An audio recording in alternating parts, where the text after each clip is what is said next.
Bem-vindos ao VR Day, o primeiro encontro de realidade virtual da Paraíba, com apoio do Governo Federal, Lei Aldir Blanc e Prefeitura Municipal de João Pessoa. O nosso convidado de agora é o Alê Silva. A Alê nasceu em São Paulo, capital, iniciou a sua carreira em 2001 como design gráfico, utilizando a tecnologia 3D estéreo em impressos para publicidade. Desde 2008, se especializou como diretor em curtas de animação infantil de educação no trânsito, filmes cooperativos, curtas para o mercado de entretenimento, utilizando a tecnologia 3D e realidade virtual para filmes em 360 e histórias lúdicas. Hoje, se especializa em direção criativa e game design. Produz experiências interativas com animações e vídeos para a realidade virtual e para os futuros games e VR. Cofundador da Órbita 3D 2009 e fundador da Animal Studio 2015.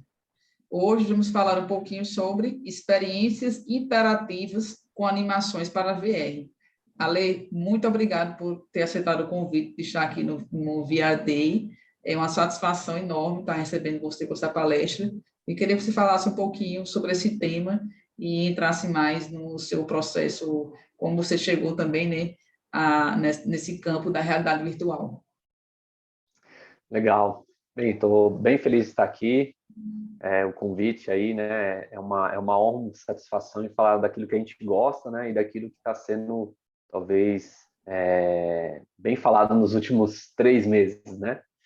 E é isso aí, vamos lá, vamos falar um pouquinho aí. Show, muito bom.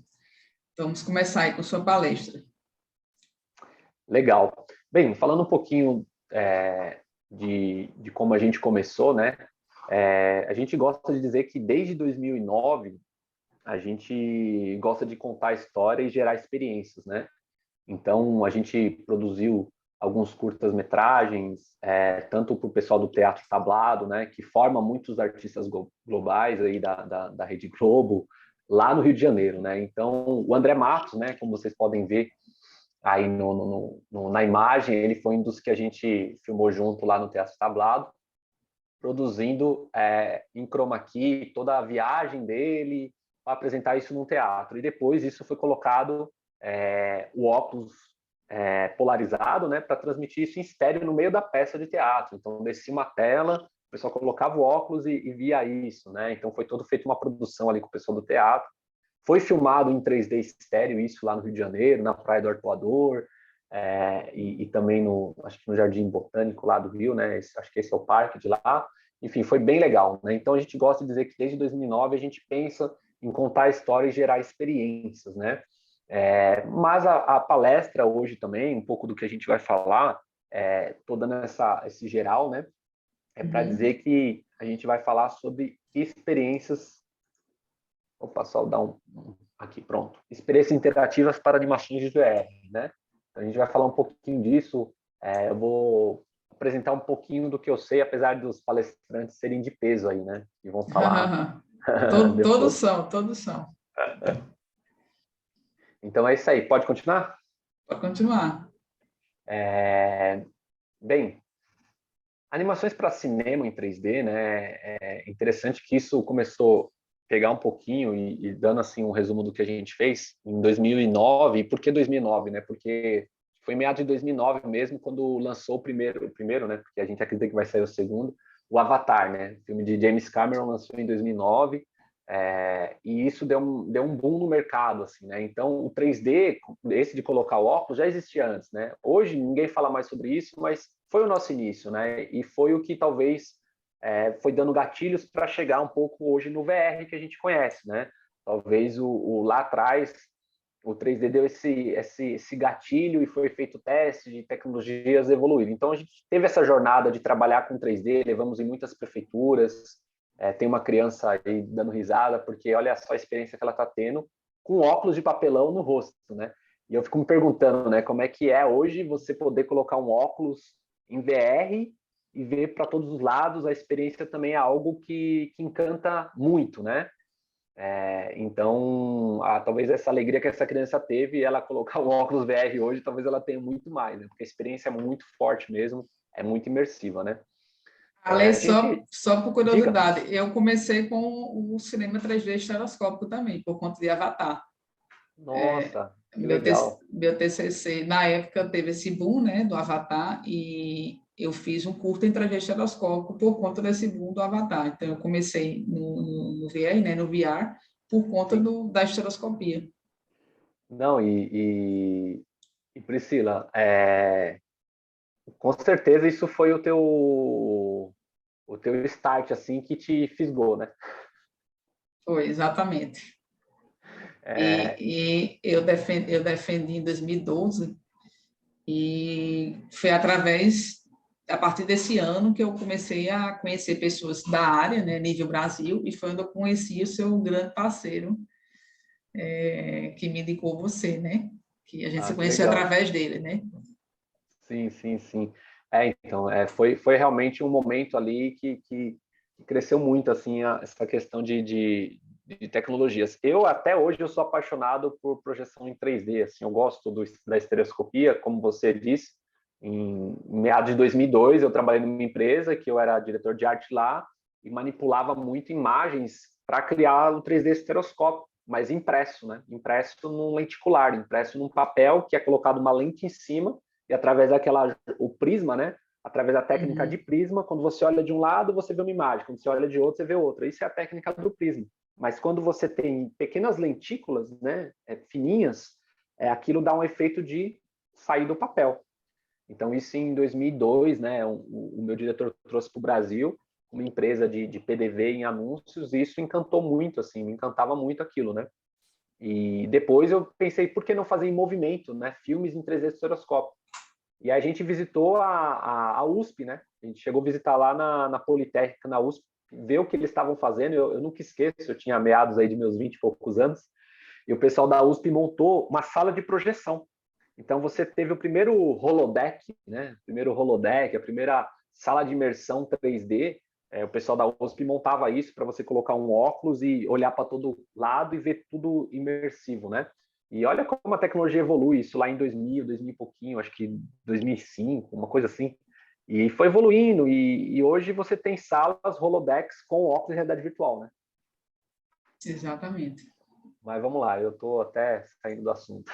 Não, é Vamos bom lá, que pessoal. a gente se inteira. Você falou uma coisa interessante do prisma, Hum, porque, na verdade, eu estudei muito a história da estereoscopia com o Ray Zone, né, que é um grande teórico do assunto, e os primeiros efeitos em estereoscopia foram feitos assim, com prisma, né, foi quando eles, através de papel, foi quando eles descobriram a registro das primeiras figuras geométricas em 3D estereoscópicas, feitas em 1838 com Charles Whiston, justamente com esses primos que você falou.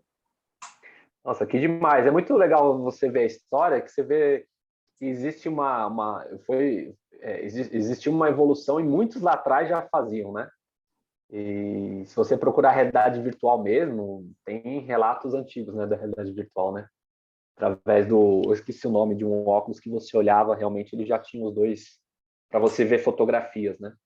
Sim. Então é bem interessante. Não era realidade virtual, lógico, mas já tinha até ideias no cinema de realidade virtual, não sei, em meados de 1900, alguma coisa do tipo. Bem, um projeto que a gente fez, já entrando na parte de realidade virtual, que foi muito interessante, foi em meados de 2017, que a gente fez para a Danone Nutrícia, que é uma parte da Danone, em que a gente utilizou a ideia de fazer algo em realidade virtual para um evento, tá? E a gente pensou, por que não chamar o apresentador, que era um doutor da área e muito querido pelo pessoal da empresa, por que não chamar um apresentador que vai estar no filme, e ele também ajudou muito na parte de composição de roteiro técnico, né? Porque ele também gosta de atuação, ele é ator também, é o Dr. Paulo Ribeiro, ele trabalha num hospital grande em São Paulo. Por que não chamar ele e no final da apresentação pedir para ele tirar os óculos? Tire seus óculos que eu quero conhecer vocês pessoalmente, né? E quando o pessoal tira os óculos, é, a emoção do pessoal é muito grande, assim. A gente tem até o vídeo, eu vou ver se depois eu consigo passar, eu pensei que eu tinha posto o link. Mas quando o pessoal tira os óculos, o pessoal aplaude, porque vê ele fisicamente no local. Então, essa coisa de brincar com o virtual, mas ao mesmo tempo você ter algo físico, é interessante. E pouco é usado isso hoje em dia, né? Você ter o lado tátil das coisas, você ter a apresentação de alguém que não estava lá, mas no início da realidade virtual se utilizou muito isso, né? Uma experiência como a pessoa estar no local e de repente ela está com óculos, quando ela tira, ela está em outro. Ah, como foi feito isso? O pessoal levava a pessoa, colocaram a pessoa num, não sei se foi num ônibus, fizeram isso na Inglaterra, né? Então é muito interessante você brincar com essa questão do físico e do virtual, né? Eu tenho um link desse vídeo, depois eu vou buscar.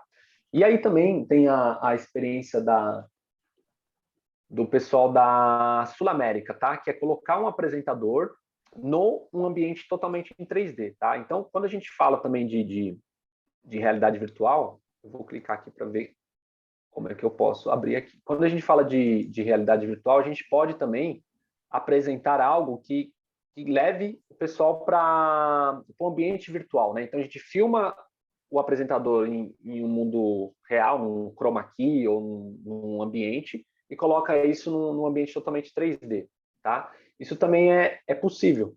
Não é algo assim de você só fazer ambientes de computação gráfica ou só fazer ambientes que sejam só ambientes totalmente filmados em realidade virtual. Até porque, na realidade virtual, dependendo da câmera que você utiliza, ela tem distorções, né? Então ela nunca, nem sempre ela deixa o mundo físico como é mesmo. Ela, às vezes ela realmente tem distorções, dependendo da lente da câmera que você utiliza. Enquanto na computação gráfica, você consegue uma melhor proximidade, entendeu? Do que você faz, né? Alguma pergunta, Priscila? Não, tudo ótimo. Tudo ótimo, vamos lá então. Outra, deixa eu só pôr aqui minha apresentação, vamos lá. Outra questão, outra coisa que eu ia falar é também a experiência que a gente fez para Cacau Show, tá? A experiência que a gente fez para Cacau Show em 3D também remete a você criar um storytelling, né? E essa experiência, o próprio Alexandre Costa, que é o CEO da Cacau Show, né? Ele narrou essa experiência, né? Ele fez essa experiência e até hoje essa experiência está lá no Parque Shopping Cacau Show. Então a gente fez uma experiência de uma animação gráfica totalmente documentada, contando a história do Alexandre Costa, né? Da Cacau Show, né? Então essas fotos aqui, uma das fotos que está aqui é realmente do Parque Shopping Cacau Show, que você visita até hoje, é uma experiência da Cacau Show. Você visita lá na cidade aqui, próxima a São Paulo, depois de Alphaville ali, me fugiu o nome. Então, por que eu estou fazendo essa correlação, né? Porque não adianta você querer criar experiência em realidade virtual se você não buscar saber de storytelling, não buscar saber de roteiro, não buscar saber de gente, de pessoas, né? Você vai contar uma história. E o grau de complexidade aumenta, né? Porque enquanto câmera você tem uma tela ali que você transmite totalmente chapado, em VR você tem ali um mundo para mostrar. Para onde você quer que seu visitante olhe, para frente, para o lado, para o outro lado, para baixo. Você tem ali um globo inteiro para mostrar. Então, essa direção de onde você quer que o visitante olhe é importante. No caso da Cacau Show, a gente teve uma direção até interessante. Esse filme da Cacau Show, ele é exposto em uma tela grande na frente, ou seja, imagina duas TV de 42 polegadas. Então, a gente renderizou o filme, metade de um lado e metade do outro lado. Então, o filme ele é totalmente como se fosse um splite, assim, tipo um wide muito cinescope, vai. Antigamente chamava de cinescope, porque ele é bem wide mesmo. E dos lados ainda passava um filme também. Então a gente renderizou as telas laterais. Então foram duas telas à frente e duas laterais. E mais duas do outro lado. Então tinha na animaçãozinha 3D a gente criou duas câmeras à frente, duas do lado, duas do outro lado. Então a gente renderizava isso 4 vezes para conseguir projetar isso como se fosse num vagão de trem, né? Então até hoje tem essa animação lá no espaço da Cacau Show, onde a gente mostra, onde eles passam lá dentro de um vagão de trem. Tá até uma das fotos aqui. Ah, não, essa foto não é do vagão de trem, mas tem lá uma foto. Essa animação é muito difícil eu conseguir representar isso que eu queria falar para vocês, porque ela ela realmente não dá para mostrar essas telas laterais, tá? Por isso que eu nem vou tentar, senão vou sair da tela aqui. Vamos para o próximo slide aqui. O próximo até tem uma outra questão também. Vai slide, espera aí um momentinho. Pronto, foi. No Sonho de Natal em VR, a gente fez tanto o 3D estereoscópio, tá? Porque às vezes o que pode acontecer?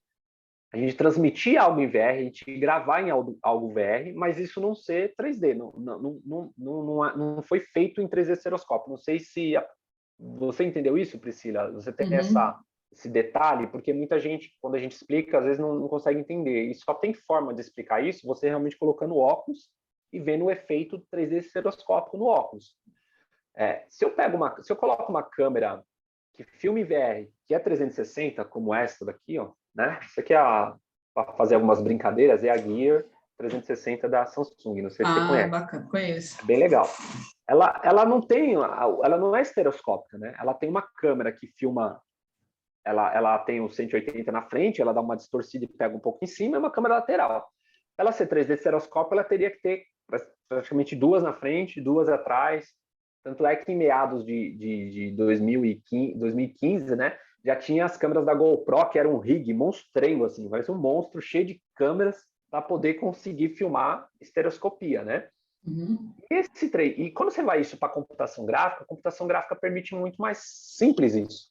Você realmente, num programa como o Maya 3D, como o Blender 3D, você consegue criar cenários em 3D e quando você coloca a câmera ali, a câmera vai renderizar o monoscópio ou o estereoscópio. Então, esse filme aqui, que é Os Sonhos do Natal, eu vou clicar aqui para abrir o blog, ele foi... abre, filhão. Ele foi feito totalmente em 3D estereoscópio. Deixa eu só pegar o link aqui, para ele abrir aqui. Eu acho que eu tenho um outro link. Interessante, ele dá essa opção, né, de renderizar no mono ou estéreo. Exatamente, né? Esse entretenimento para o shopping Recife Rio Mar, ele foi feito dessa forma, tá vendo? Ele foi colocado isso totalmente num cenário, foi feita toda uma decoração ali do shopping, né? Então, isso aqui é uma parceira nossa que faz para vários shoppings. E o pessoal chamou essa viagem de 5D, porque tinha efeitos de fumaça, de vento, de espirrar neve. Não, fumaça não tinha, era gelo seco. E eles tinham essa noção aqui quando eles entravam. Então, toda a decoração, toda a ambientação também para você ter uma experiência é importante, né? Às vezes o pessoal fala, é VR, coloca dentro de uma sala branca que está tudo bem. Mas olha a diferença. Quando o pessoal aqui que assistiu essa experiência entrou e viu todo esse cenário aqui, como se fosse a fábrica do Noel mesmo, né? E aí, quando você... A direção de arte, né, influencia, como você falou, não é simplesmente colocar qualquer objeto solto que vai compor a cena, mas é como você equilibra, né, essa composição. Exatamente. E tem mais, tá? O pessoal aí da produção de cenário, né, gostaria e quis que a gente fizesse muito próximo, apesar do pouco tempo que a gente tinha, isso no 3D. E quando vocês estão vendo aqui, né, olha como é que fica dividido quando você tem um estereoscópio em 3D, tá vendo? Ele é 360 no início, no topo, e embaixo, né, ele é top-bottom, né? Então, embaixo ele também é estéreo, tá vendo? Então, quando você tem monoscópio, ele não tem essas duas divisões. Então, quando eu subo para o YouTube, e o YouTube já entende isso lá no HTML5 dele, ele transforma isso, né, em 3D estéreo. Como é que eu sei que eu consigo ver em 3D estéreo no YouTube? Quando eu venho aqui, olha só, 3D, tá vendo? Ó? 3D, vou até aumentar aqui a tela, tá? Ó, venho aqui, 3D ou 2D. Então, tem filmes que você consegue ver em 3D e filmes que você consegue ver em 2D. E aí ele dá a opção de você ver o efeito em anaglífico. Olha que interessante. Isso. Então, se eu tenho um óculos anaglífico, deixa eu ver se eu tenho um aqui. Ai, meu Deus. Eu tenho um monte aqui, tá guardado. Eu tenho também, mas eu não... tá aqui, pronto. Aqui. Então, olha só, com o óculos anaglífico, eu consigo ver as camadas de efeito, eu consigo ver esse painel aqui saltando aqui para mim, entendeu? Eu consigo ver a profundidade. Então, dá para você ter experiências no YouTube muito legal quando você acha um filme que tem essa opção, tá? Mas eu sei que aqui tem vários produtores que estão assistindo, eles vão falar, isso aí não é novidade para mim, mas eu estou sendo didático, tá, pessoal? Não liga não. Mas o nosso público também é leigo que está assistindo Ah, que e bom. é muito interessante, né, saber. Foram coisas que eu, quando fazia o TCC, teve que ir atrás. Inclusive, eu vou lhe mandar, Lei, a minha dissertação de mestrado, que eu desenvolvo uma metodologia de análise de filmes em 3D estereoscópico, baseado na Ó, visualização deles em anaglifo. que legal, que legal, que legal, que bom. Se você olhar esse nosso aqui, você já vai o defeito. Falar, aqui tá muito, tem muito disparidade.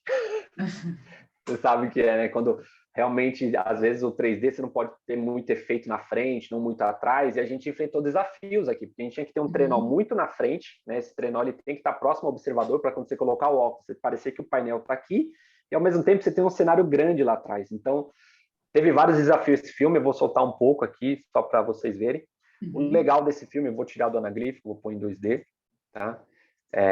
O legal, ele foi feito em 2016, 2017, então a qualidade de resolução deles que a gente renderizou na época era 4K, 2000 e pouco por 2000 e pouco, então não tá aquela resolução máxima que você hoje Uhum. consegue com VR. Mas isso com óculos Gear, tá? Foi utilizado no óculos Gear, esse daqui, tá?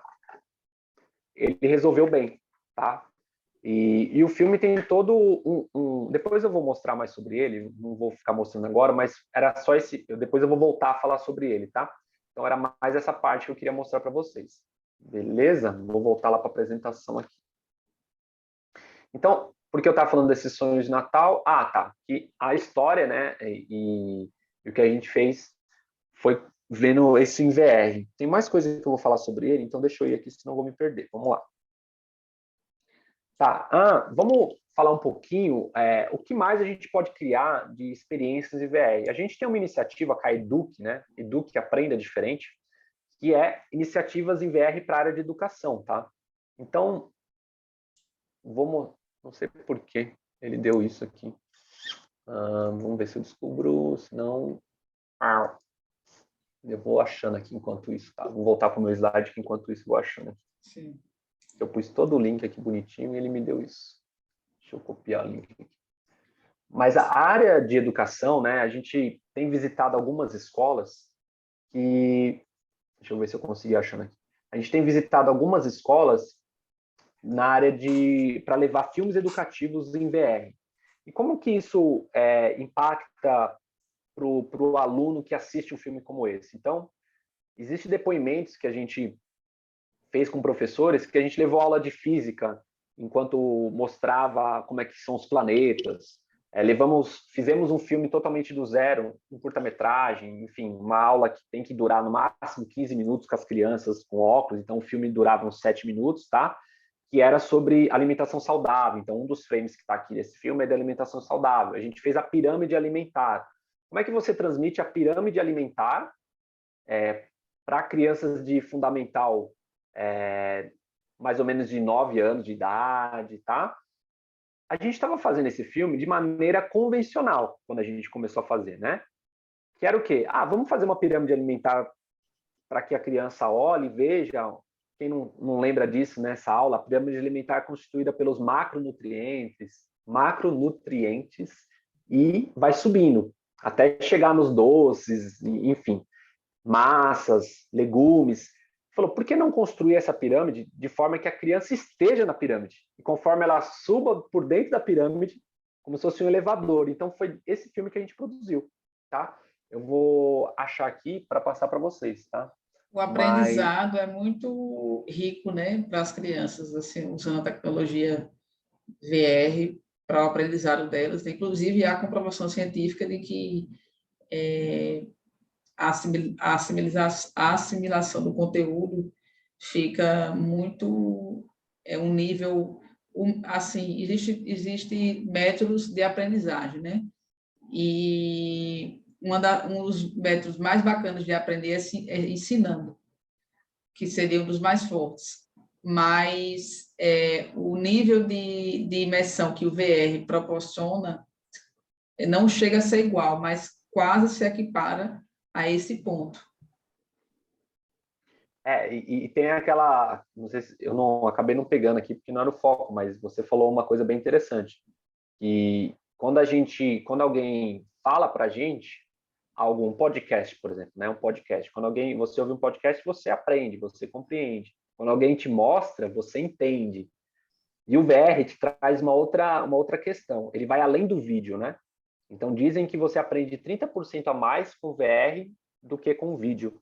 Olha só, porque você está na experiência, né? Então, por exemplo, eu vou puxar aqui a tela, ó. Olha que interessante, tá? Então, os alimentos e atividades do corpo humano. Então, esse é o filme em VR que a gente produziu para uma escola de fundamental, onde a gente levou esse filme aqui e tinha, acho que o áudio vocês não estão ouvindo, tá ouvindo o áudio não, né? Não, não. Tá, Ah, porque quando compartilha a tela não ouve. é, Quem narrou esse vídeo foi um robozinho que a gente criou. Então tinha uma vozinha de robô que narrava o vídeo falando sobre os micronutrientes. E aqui era uma introdução do filme, depois ele ia para a pirâmide alimentar. E como é que ele ia para a pirâmide alimentar? Ele ia como um elevador, né? Então, por exemplo, aqui, ó, você está descendo pela pirâmide. Quando você olha, você está entrando, você vai estar passando pelas rosquinhas doces, você vai entrar dentro da pirâmide. Então, você entra dentro da pirâmide, aí, ó, e aí abriu como se fosse um elevador, tá vendo? Ó, você está de costa com um elevador. muito bom. A sensação deve ser maravilhosa. Então, é bem lúdico, né? Então, a gente fez essa parte de experiências educativas, né? Voltando aqui. Opa, estamos aqui. Voltando para essa parte de experiências educativas, quando você cria uma experiência educativa, você tem que pensar também como você vai transmitir isso. Não é da forma convencional como a gente ia fazer, essa é a lição que a gente teve. Né? Vamos fazer uma pirâmide. Não, vamos colocar o aluno dentro da pirâmide. Né? E os estágios da pirâmide é a experiência que ele vai ter. Né? Então, toda a forma de você contar a história muda também. Tá? Então, vou para o próximo slide aqui. Deixa eu ver se eu... Isso, vamos lá. O projeto Origens do Universo em VR foi um projeto que a gente fez para o Museu de Indaiatuba, no interior de São Paulo. Também é um projeto que a gente precisava explicar de forma imersiva, de forma que fosse quase que interativo, né? Essa parte de contar uma história de como o universo surgiu, né? Então, a gente começou do início, né? Como é que a gente mostra isso? Vamos ver se agora esse link não me deixa na mão. Vamos lá, voltar. Isso, vamos lá. E como é que a gente mostrava isso, né? Eu tenho uma cola aqui, vou pegar aqui. Como é que a gente mostrava isso de forma interativa? De novo, né? A gente não pode ir de forma convencional, de forma que só de mostrar um vídeo de um planeta. Não, a gente tem que colocar quem vai assistir dentro da experiência. Então, esse frame aqui que vocês estão vendo é o pessoal dentro da experiência, numa nave que ela subiu e lá em cima ela foi mostrado como é que o universo surgiu, como se ele fosse decolar e atingir a velocidade da luz. Deixa eu ver se eu consigo abrir aqui. Você quer ir me perguntando alguma coisa para eu ter tempo de abrir? Não, a palestra está muito rica, né? O nosso diálogo, nossa conversa de hoje.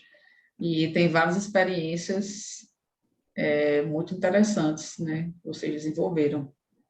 Não, assim, é um desafio, toda experiência é um desafio, porque tem uma questão, Priscila, que você tem uma curva de aprendizado com quem você vai fazer essa experiência.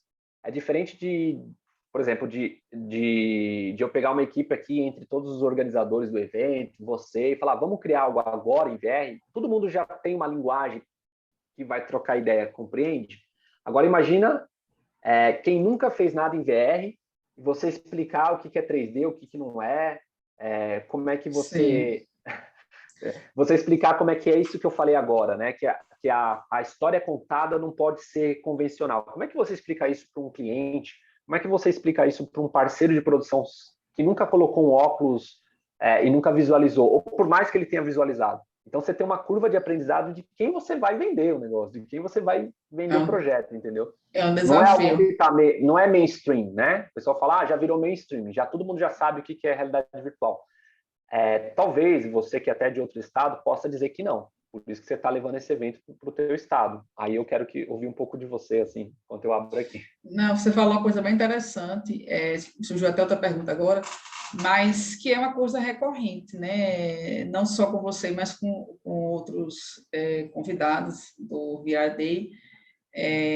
Todo mundo relata esse tipo de situação e descrever, né, o que é VR quando vai vender o produto ou quando vai fazer algum trabalho, algum projeto nisso. Eu vou contar alguns casos interessantes que eu já passei. Por exemplo, quando eu falo de VR para alguém, uma colega minha, eu não vou dizer o nome dela aqui, ela... aqueles óculos que colocam o celular dentro, né? O celular eu arrumo para você, assim, a primeira coisa que vem na mente é que é o óculos que bota o celular dentro. Aí, primeiramente, não é esse tipo de óculos que eu estou falando outro.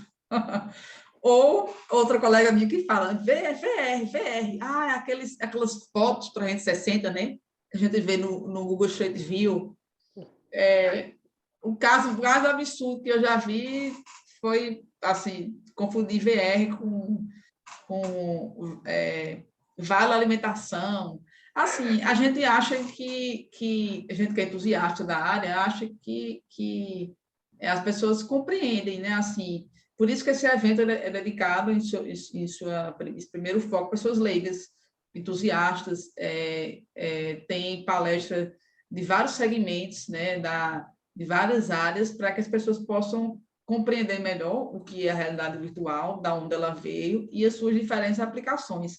Mas parece Não, realmente bem legal. É importante que você falou, tem até um vídeo no nosso canal da Animal Studio que eu falo os tipos de óculos. Então eu falo do Gear, eu falo do óculos cardboard, eu falo dos all-in-ones, né?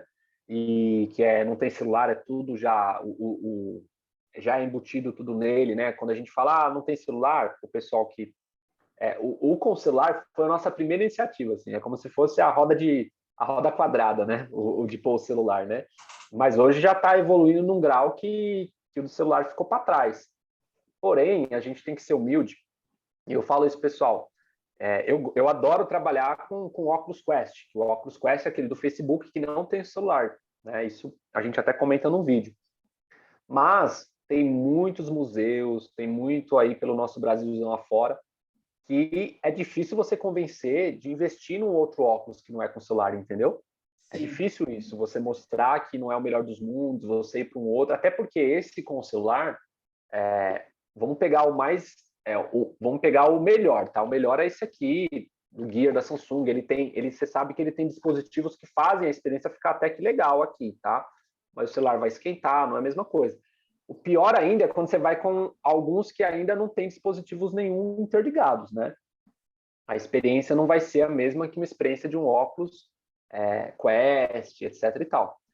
Porém, ainda tem muita iniciativa que é usado esse com o celular. a gente pode desenvolver projetos também no celular, né? Para que possa ser ampliando o mercado e os projetos. Sim, e eu vou mostrar aqui, ó, para a gente também não perder tempo, o que eu falei que eu ia mostrar, que é o projeto lá do... Ó, que legal, vou pôr aqui na tela. Vou voltar aqui e vou colocar aqui. Olha que interessante, né? Então, pena que o áudio eu não me preparei aqui para soltar no Zoom, eu não lembro como é que Não, faz direito. é ótimo, sem áudio. Então beleza, vou soltar. Olha que interessante. A ideia aqui é ele conhecer o universo. Ó, ele começou a subir na nave pelo elevador, ó. Então ele está subindo. Então toda essa produção a gente que fez, ele encaixa lá em cima. E aqui tem um easter egg para quem gosta de Star Wars, tá? Essa cabine aqui. Uhum. E aí começa a contagem regressiva de uma voz robótica, tal. Esse vídeo não está online porque é uma exposição, então a gente não coloca online, deixa só para apresentações. E ele começa na velocidade da luz.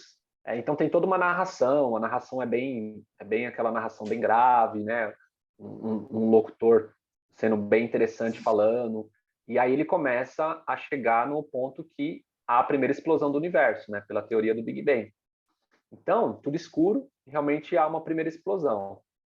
E aí começa, essas estrelas vêm em 3D bem pro rosto, assim, bem é muito legal, assim, entendeu? Então, a gente fez toda essa produção em VR para o Museu de Indaiatuba, onde as origens do universo. E o museu tem mais coisas ali, tem uma recepcionista virtual que apresenta que você está numa nave e tal, então é bem legal. E aí ele vai por essa parte de estrelas e vai indo até a formação aqui dos planetas, tem a parte da teoria que como é que a Lua foi formada, né? Nossa, muito bom. A gente vive realmente, a gente participa do momento histórico, né? Então muito legal, né? Então, quando você olha para os lados aqui em VR, você vê esses meteoros assim, tipo de uma forma muito 3D, foi muito legal. Então, esse é mais uma experiência, tá? Que você conta uma história em VR e pensa de como contar isso. Então, ele decolou de uma nave e detalhe, quando ele volta ele não volta pela mesma nave, isso é uma coisa que não deu para fazer, mas lá no local você tem uma indentação que parece que está na nave, tem um adesivo ali, tem uma plotagem ali que ajuda você também parecer que você está na mesma nave. Então foi pensado nisso também, né? E aí voltando aqui, Ale, me tira uma dúvida. Você existe particularidades da animação dentro do mundo do VR que é diferente?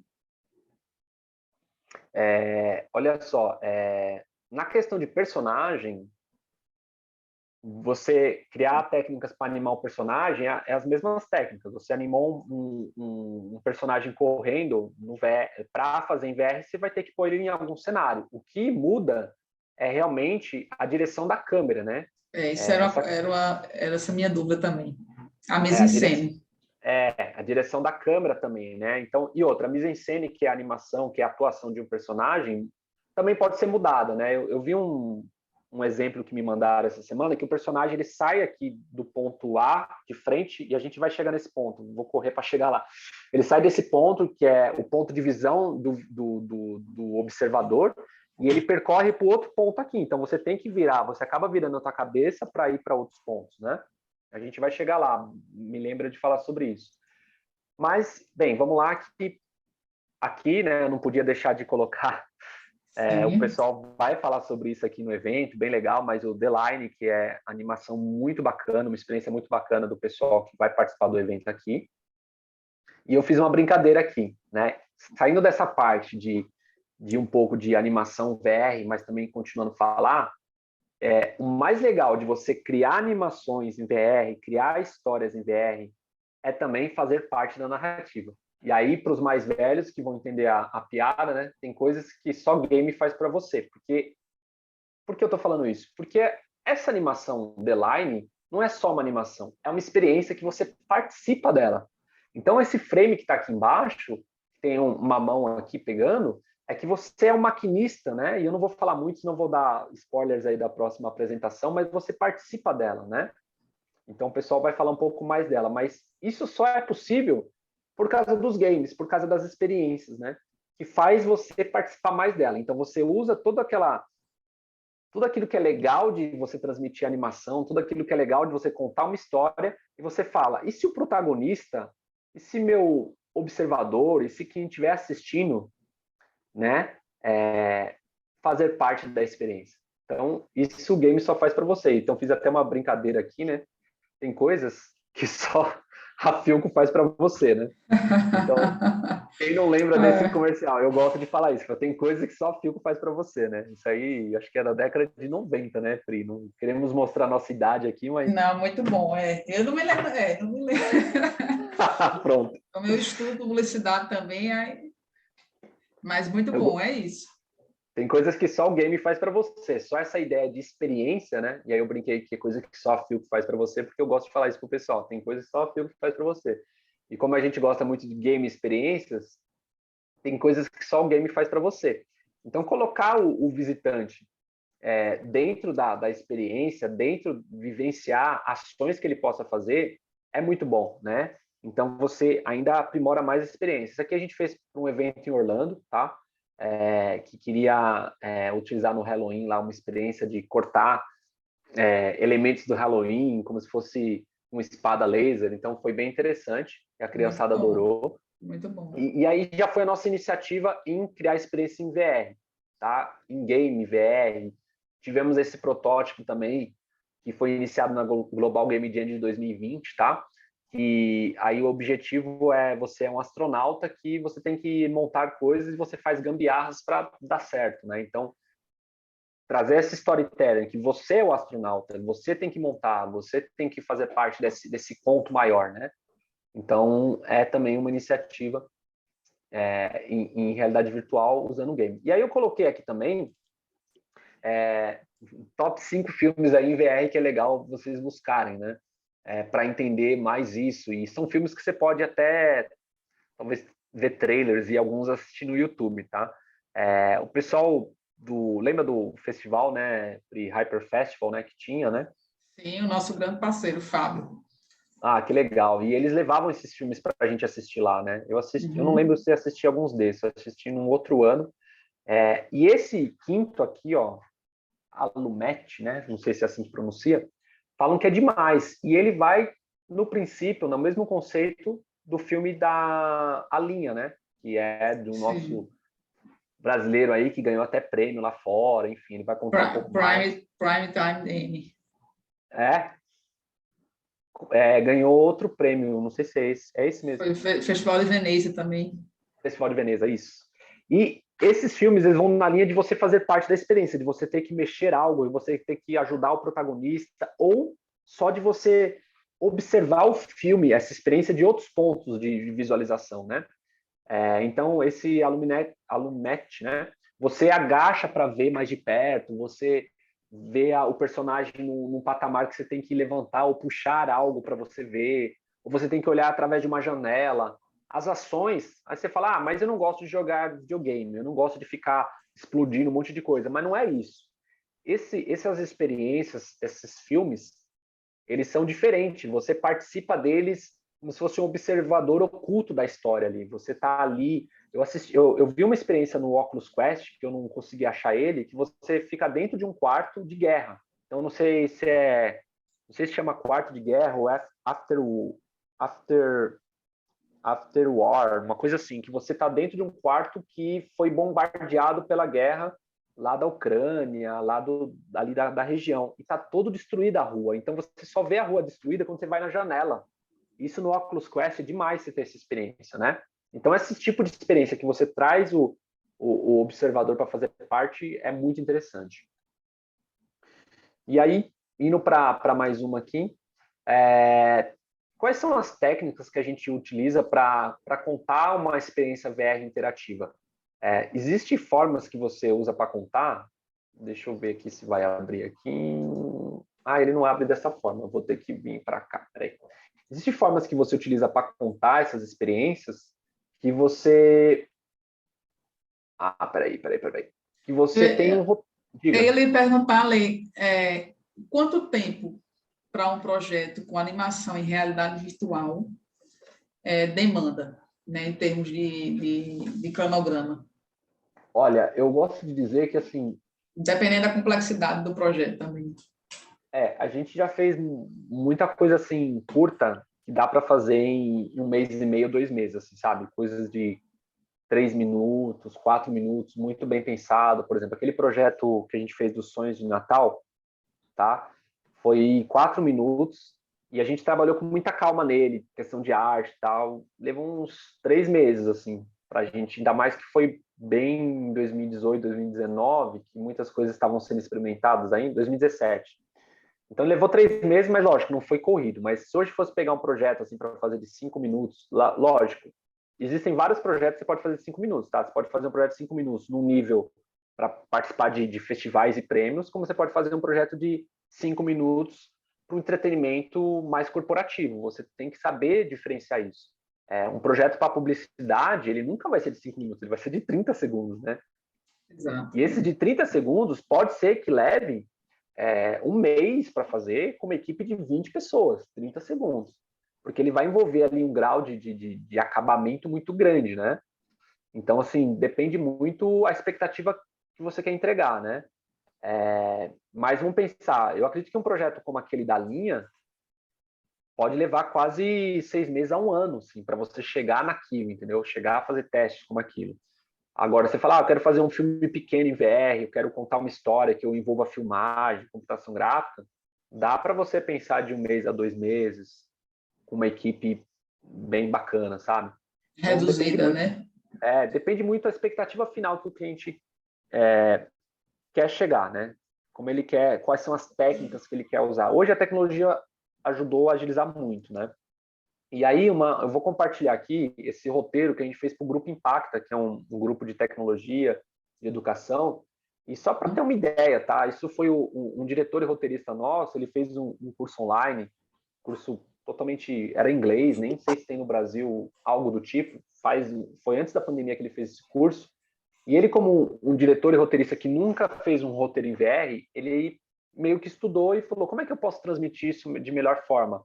Até para mim, que conhecia VR, eu não conhecia esse tipo de curso. Tal. E ele fez um curso que ajudou ele a transmitir isso de melhor forma para a gente que ia filmar, para o editor, para o programador que ia fazer o projeto. E o roteiro ficou mais ou menos assim, ó, né? Ele chamou de View POV, né? Que é Point of View, né? Que é ponto de observação. E aqui, normalmente, plano PG, a gente já conhece essa nomenclatura, né? Então vamos lá, vamos do começo aqui, ó. É Eu um estou numa desafio, né? Como pensar em roteiro para VR. A gente tem uma palestra sobre isso, Olha, falando só sobre que isso. legal. Então, é bacana, bacana que vocês vão entrar nesse ponto. Aqui ele colocou algumas legendas, tá? Então, LD a gente usa para saber que está lado direito, LE lado esquerdo, para que a gente possa saber o que tem do lado esquerdo, o que eu vou modelar, o que eu vou pôr do lado esquerdo, o que eu vou fazer aparecer. Então, às vezes eu queria aparecer um lettering do lado esquerdo, alguma coisa do lado direito, o que vai estar na frente da porta do elevador. Então, e aqui do lado o texto, né? Então, a gente utilizou essa nomenclatura de roteiro, era um projeto não muito grande, mas a gente queria que a apresentadora viesse, apresentasse a empresa, né? E mostrasse do lado esquerdo, mostrasse do lado direito. Então, isso aqui ajudaria muito no projeto de cena no dia, tá? Então, é só um exemplo de um roteiro que a gente fez pensando nisso. E aí, prosseguindo, né? Para eu também não estender o tempo, que mais? Quais são as tendências do futuro que a gente tem hoje usando realidade virtual? E tem muito se falado sobre metaverso, né? Então não dá para a gente não dizer que é uma tendência. Games em VR vai trazer muitos profissionais e para quem quer buscar isso vai trazer muitos profissionais da área de vídeo, de cinema para games, tá? Tem muita gente que diz que tudo vai virar metaverso. É lógico, a gente não. O cinema vai continuar existindo, tal, mas como é que será uma história contada no metaverso, né? Como é que o visitante do metaverso vai assistir um filme? Como é que ele vai ver isso? Será que ele vai entrar lá com o seu avatar? Aí ele vai colocar o óculos? Como é que ele vai assistir esse filme? Esse filme vai estar numa grande tela lá no metaverso, né? Como é que vai ser isso? Ele vai poder participar desse filme? Então, tem várias questões aí, aqui é só para realmente instigar, né? Metaverso é uma questão, A gente, games em VR, diga. bacana, né? Pontuando, porque naturalmente todos os convidados do VRD, né, do VRD, vão entrar nessa questão do metaverso, porque é um marco temporal do momento. A gente tem uma palestra sobre isso também, o que é Nossa, quero metaverso, assistir. com o Alexandre Calil, né, um diretor associado da XRBR, e é um tema maravilhoso também. Não, muito bom.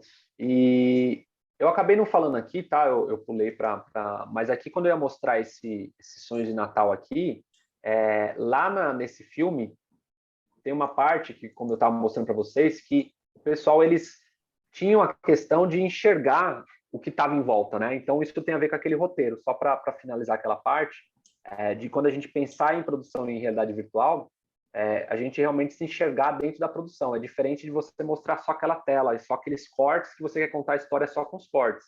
Não, você tem que realmente mostrar o cenário como um todo, né?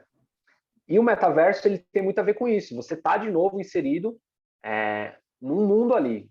Tá aqui o Sandbox, que é um dos metaversos existentes, chama The Sandbox, que você está inserido no mundo. Então, todo o canto você tem algo para olhar, para fazer. Isso quem já joga já há um tempo em game já está meio que acostumado, tá?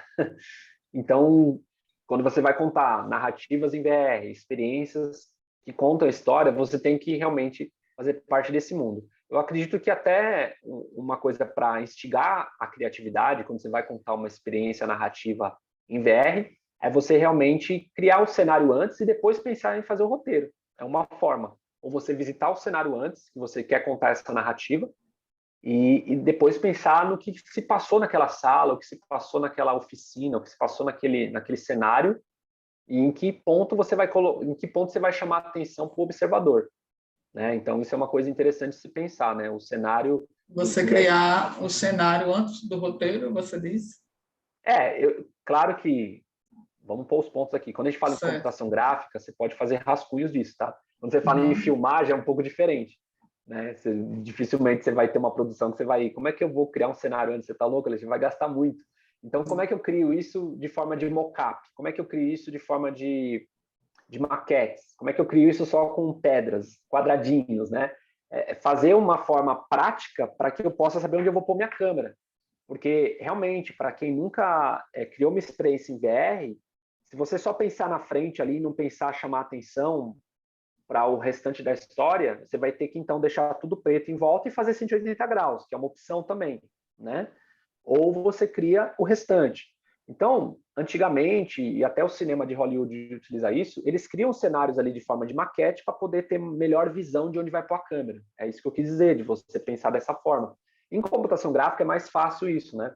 E nos games é mais fácil ainda, né? Mais fácil assim, devido às proporções, né? O pessoal de games, eles vão para o cenário, eles experimentam muito para contar uma narrativa, né? Não, é excelente, eu perguntei, porque foi excelente seu comentário, porque na palestra do Rafael Leal, sobre os desafios do roteiro de VR, a gente entrou justamente nessa questão, que ele escreve para roteiro de VR, e ele falou da necessidade do futuro, de existir no futuro, por exemplo, um aplicativo, alguma coisa em que a pessoa que queira escrever para a realidade virtual possa ver os objetos do cenário e testar, fazer o Nossa, que teste. demais. Então, Você você falou falei a sem mesma querer. coisa. Você vê que todo mundo tem esse insight, né? As pessoas que estão inseridas nessa área têm esse insight. E é algo que facilita mesmo. Como é que a gente vai, né? É algo que a gente vai não ter dentro do aplicativo, vamos dizer assim, a arte final, mas que tem ali uma cadeira, uma mesa, um muro, em que eu consiga criar um roteiro fazendo essas simulações e depois eu troco para o objeto final, tá?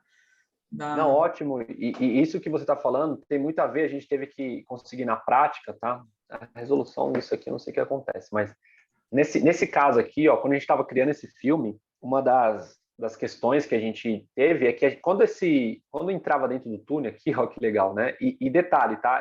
Essas voltas, essas inclinações que o trenó mágico do Papai Noel faz, lá você tem essas inclinações, né? Porque é um cinema 5D.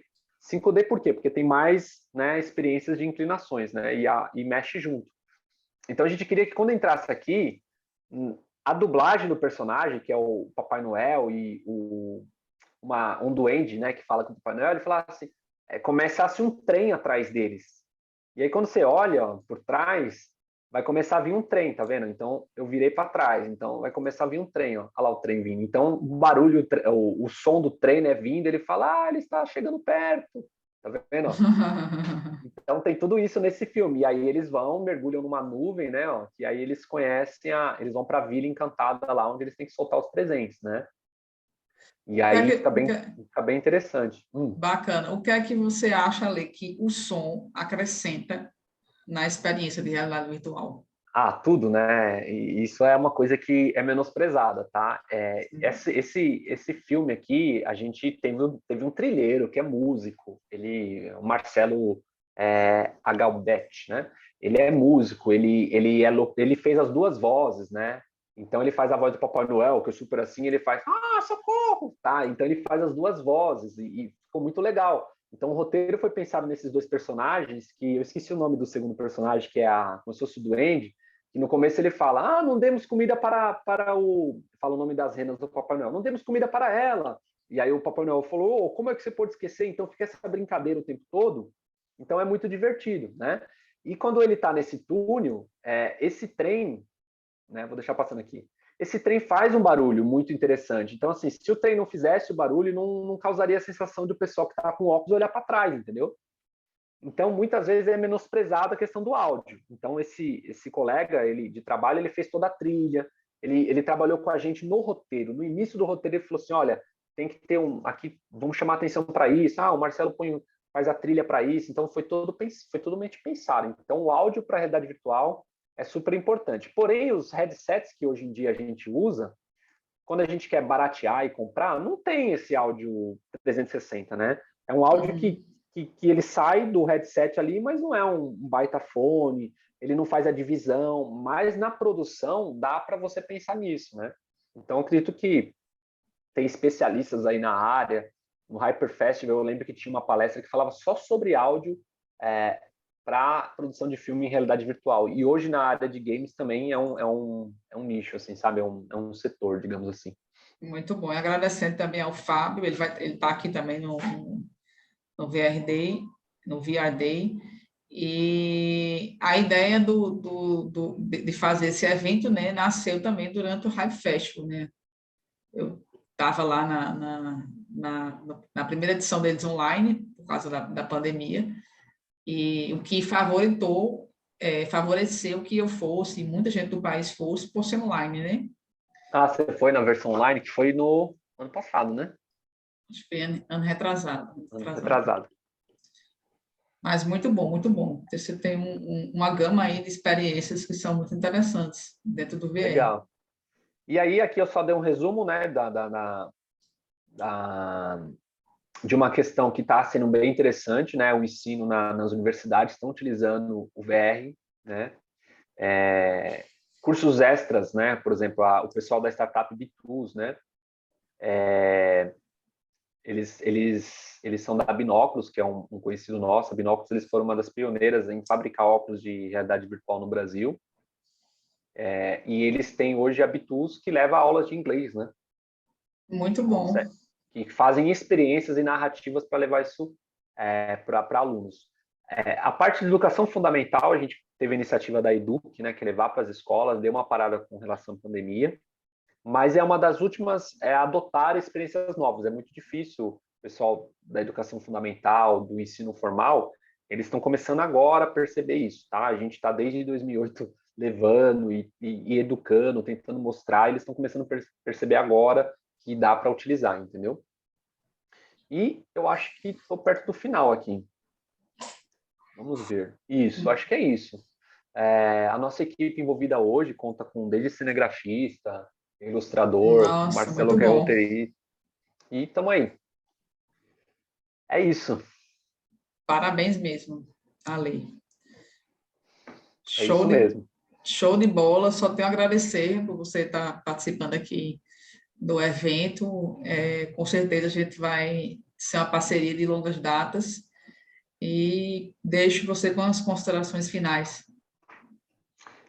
Então, Priscila, eu fico muito feliz, né, de participar, né, do evento. Espero que eu tenha contribuído aí com o que eu pude de experiência, né, tanto na produção de conteúdos de animação 2D e 3D, e também em VR, que é desde 2017, eu lembro que a primeira Campus Party que eu fiz, que tinha lá um pessoal com óculos de realidade virtual, foi em 2015, né? Então, em 2015, a gente foi numa Campus Party, que é uma feira de eventos que levam tecnologia, traz iniciativas novas, e foi em 2015. Estava lá o pessoal da Binóculos, como eu falei, a gente tem uma parceria legal com eles, de troca de ideias, e eles estavam levando um óculos lá, uma iniciativa deles, né? E por que eu estou citando esse exemplo? Porque para você que está vendo agora essa palestra, ou vai ver depois em algum meio de comunicação aí, gravada, não desista, né? E olha só, em 2015 eu estava vendo as primeiras iniciativas em realidade virtual. Aquilo foi despertando em eu voltar a querer criar algo diferenciado, algo com uma tecnologia que estava em alta em 2015. Mesmo que o momento que eu estava ali de trabalho não favorecia, eu continuei criando, continuei buscando. E isso trouxe várias oportunidades. E hoje eu estou aqui falando sobre isso. Então, para você que sonha isso, para você que pensa que isso é uma oportunidade, sim, tá? Isso veio para ficar. Eu acredito muito nisso. a tendência é a gente estar no jogo, a gente está participando dessa tendência nova, dessas tecnologias novas, porque com certeza, se você buscar estudar sobre isso, você vai ser um profissional daqui a uns anos falando sobre isso, vai ser um profissional daqui a uns anos participando de oportunidades. É isso que eu queria dizer. Muito bom mesmo. E complemento com a minha fala, né? Porque eu comecei em 2009 com o cinema 3D estereoscópio, não parei de lá para cá em termos de pesquisa, fui para a área acadêmica porque na minha cidade é muito difícil a questão de ter trabalhos nessa área, mas o VRD veio justamente como isso, para quebrar esses paradigmas e ver que a gente tem que caminhar, não deixar de acreditar, né, que as coisas vão acontecendo. Muito obrigada. Esse foi mais um VRD, né, com a Lê Silva, da Animale.